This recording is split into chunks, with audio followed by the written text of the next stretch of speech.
There was another starter in the lineup who at one time no one expected to see. On May 10th, David Cone had surgery to remove an aneurysm in his right shoulder. His stunning recovery now put him in the World Series. I'd be lying if I said that wasn't a fantasy in the back of my mind. And realistically, all I wanted to do was go back and contribute some way, somehow to this team that was going so well when I was out. But in the back of my mind, you always think, maybe I could be the guy. Maybe I could, be a guy that could be a turning point in a World Series or get a World Series start and have a big night. And without a doubt, that was in the back of my mind. But Cone also had a rough beginning. His first inning began with a leadoff single by Marquise Grissom. Back in Game 2, Atlanta used the sacrifice bunt to perfection. But here, manager Bobby Cox chose to let Mark Lemke, the man they call Little October, swing away. Runner not going to fielder. Out at second, got them both. Nicely turned, 3-6-3. Well, that was huge. That was probably the play that got me over the hump a little bit. I know we scored early in the top of the first, which helped a lot. And then Lemke hit the ball pretty hard. If that ball gets down the line, it might be a double, second, third, nobody out. And Cecil makes a great pickup on it. Cecil's got great hands at first. If he gets to it, he'll catch it. And turned it quick, and that really kind of settled me down and got me over the hump.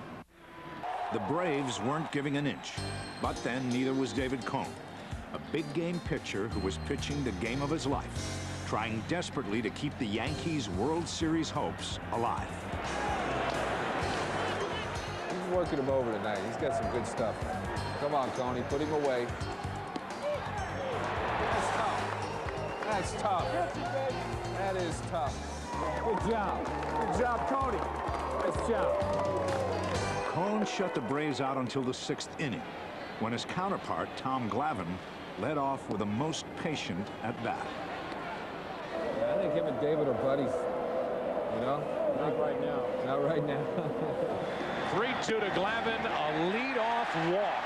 It's a little bit of a blow when you walk the pitcher to lead off an inning, or when you walk anybody, much less the pitcher. And Glavine's a tough hitter. You almost pitch him like a regular hitter, and that was our scouting report going in. But I kind of said this might come back to haunt me, and I knew I was going to have to work hard to get out of that 6th inning. Into left field, off the end of the bat. Raines can't make the catch, and the first two are on for the Braves in the 6th. And now the question is, do you bunt? One would certainly think so. In the air, fielder, one out. You see how quick he got in there for a big guy? You got a big out there. Now you got a double play, and you're out of here. Instead, Cone created more problems when he walked Chipper Jones to load him up. Here comes Torrey. Joe Torre wants to have a word with him. Tell him what to do. Well, he got about as close as he could get, almost nose to nose, and sort of implored me to be honest with him. He said, you understand the significance of the game.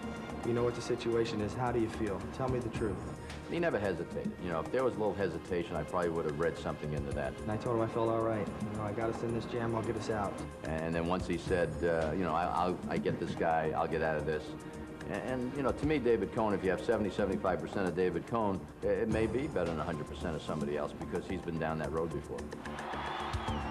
McGriff popped up to short center field, and the runners had to hold. That'll work. Now we got two. But now Cone faced Klesko, who could clear the bases with one swing. Come on, Coney. We worked him over pretty good last time. True, but this time, Cone fell behind. 3-1.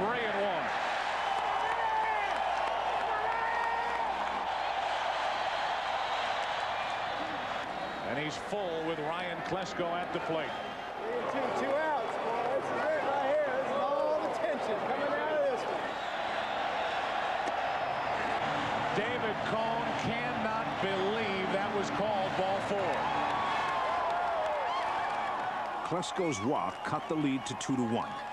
But the Yankees maintained that narrow margin when Cone got Lopez to pop up.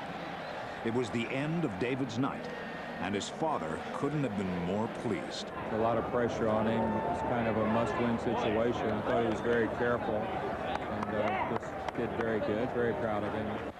Now leading 5-2, the Yankees turned to John Wetland, with hopes of giving Torrey the first World Series win of his 32-year career. Yankees trying to wrap up game 3. They lead 5-2, ninth inning, 1 on, 2 out. To the right side, Soho. Game 3 belongs to New York. The Yankees had made a dent, a remarkable, inspiring World Series victory for David Cone, the first of his career. From a cold operating table in May to the warmth of Atlanta, it was a medical miracle that brought Cone to this game, a miracle he now shared with those he loves the most. Let's go, bro. Let's go.